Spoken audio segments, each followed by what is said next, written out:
Hello viewers, welcome to my Doctor Who themed YouTube channel, Who Ventures, and this is my review of Doctor Who Series 11, Episode 8, The Witchfinders, and the writer is Joy Wilkinson.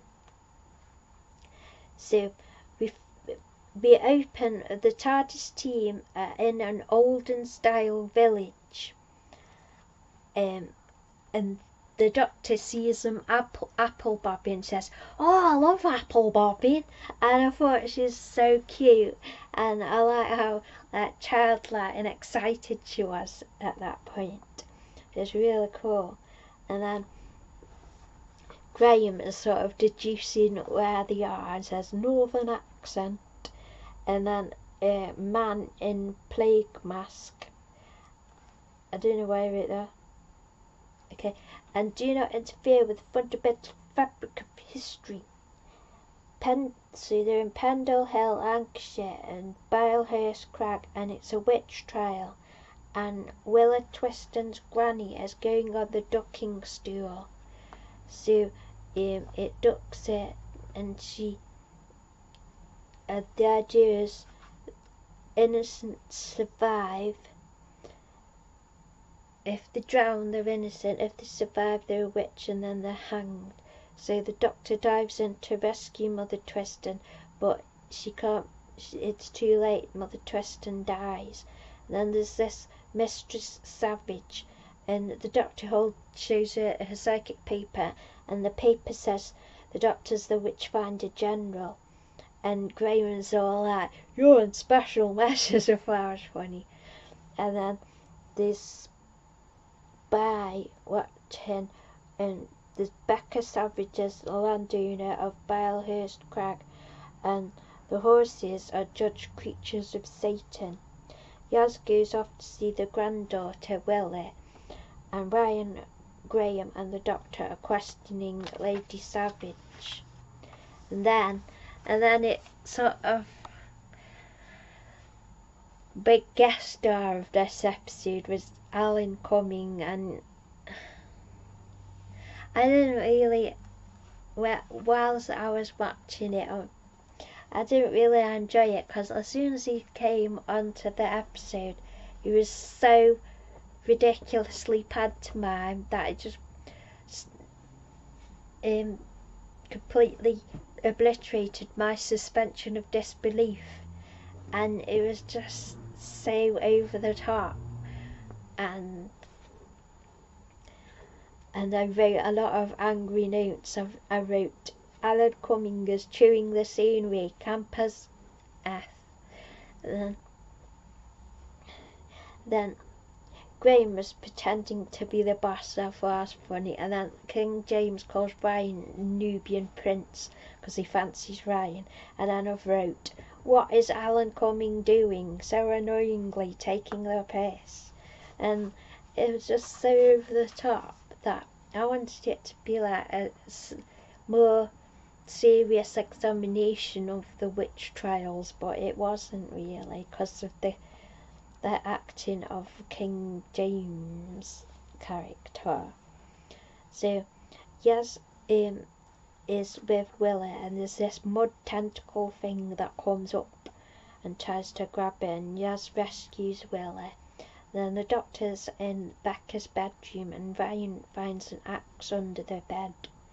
So, and then Yaz turns up and says what happened, and the Doctor goes off with Yaz to look at the mud, and Graham and Ryan stay with the King.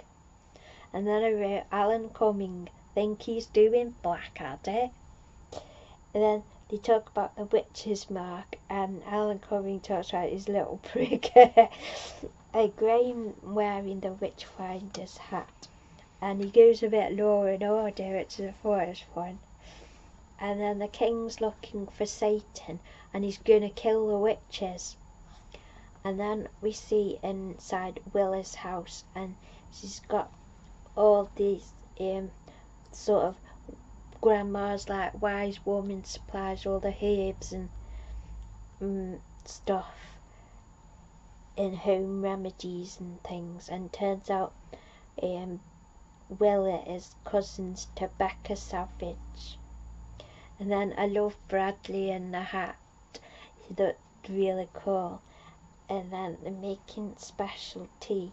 And the doctor's checking Willa with the sonic, and it's all like normal and everything.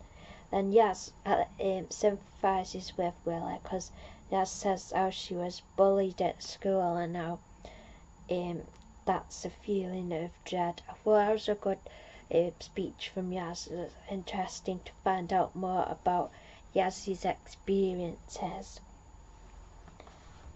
So Willa was also feeling dread. And then the doctor says you've got to stand up to Becca. So Ryan's talking to King James about losing people. And then Ryan is telling King James to go back to London. The doctor and Yaz are looking at the mud, and they find an alive thing in the mud, and it's Willa's granny is like a zombie, and it's alien matter using the body. The doctor's trying to talk to it, and then these zombie witches come walking, and then the king turns up, and Alfonso goes to shoot them, and they zap him, and everyone's running away. So Ryan and Graham are going back to investigate, and Becca knows something, and she's turning against the doctor, and the king tries to prick her with his pricker. And then Yaz and Ryan is with Ryan and Graham, and then the doctor's arrested as a witch, and she's tied up against a tree, and the king comes to question the doctor and asks about the sonic and how it works, and she does this big speech to the king, and it's really good. Then Ryan, Graham and Yaz are following the sort of zombie witches, and the doctor's telling the king to stop being afraid of what you don't understand. And the king plans to put the doctor through the witch trial. Then the zombie witches take Becca's axe, and the doctor says, as a woman you don't get to have pockets for a while yet. I thought that was good. And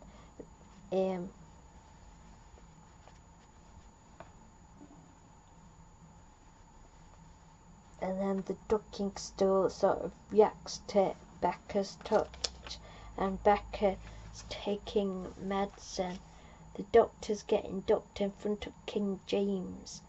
Then Becca starts bleeding from her eyes, and the doctor's escaped the chains, and she used to hang out with Houdini, and then zombie witches come for Becca. I thought when they were seeing the Ryan and Graham seeing the doctor get in on the docking stool and put under the water, I thought that their reaction was a bit, they didn't really react much to it, and I thought that if that'd been 10 or 9 and Rose Tyler, Rose would have just dived in to rescue him, but the TARDIS team in this particular instance, I thought they didn't really react to this very strongly. They're just saying stop it, make him stop. And then the doctor used to hang out with Houdini, so that's how she escaped. And then the zombie witches come for Becca, and because Becca, she cut down this tree and it had a creature underneath it, and it was like a prison. When she cut the tree down, she unlocked everything, and Becca killed the women because she was scared of herself. Aliens were the Morax, and they were trapped in Pendle Hill for war crimes, but the lock was broken because of the tree getting cut down. So the Morax fill things with rage, force and hate. and knocked everyone out and took the king. The tree is ancient alien technology, and the wood is like Semtex to Morax, so they use it as torches to get them. The Morax find a general, the Doctor gets the hat, and Will-O-Twisted joins the team to defeat the Morax. But they get to King James to fill in with the Morax. And he's fighting against them with torches, and the Doctor zaps the king with the torch, and the Doctor reactivates the prison, and King James shouts, "Burn the witch!" Apparently that was meant like, that was a good bit. A lot of people like that. Then there's like no more witch hunts. And then the king wants to speak to the Doctor, and the name Bilehurst is erased from history, and Willow's sad she's going to be a doctor. And then King James is going back home, and he's like, he wants Ryan to go with him because he really fancies him. And then Ryan says, "No, boy, Princess Badger, and I'll keep my eye on you." And then TARDIS team are having a laugh, and then the king wonders where they're all going in this blue box, and how they all going fit. And the Doctor says, "Advanced technology is indistinguishable from magic." So I thought it was an okay episode, apart from King James, which I thought it could have been a better examination of witch hunts and stuff, but the over-the-topness of King James made it a bit of a pantomime, and didn't really like it as much. Mum thought it was gruesome, and Dad thought it was a bit far-fetched. Where's Doctor Who? So here's the pictures of my notes for this episode. I hope you have enjoyed this video, and thank you for watching. Yay!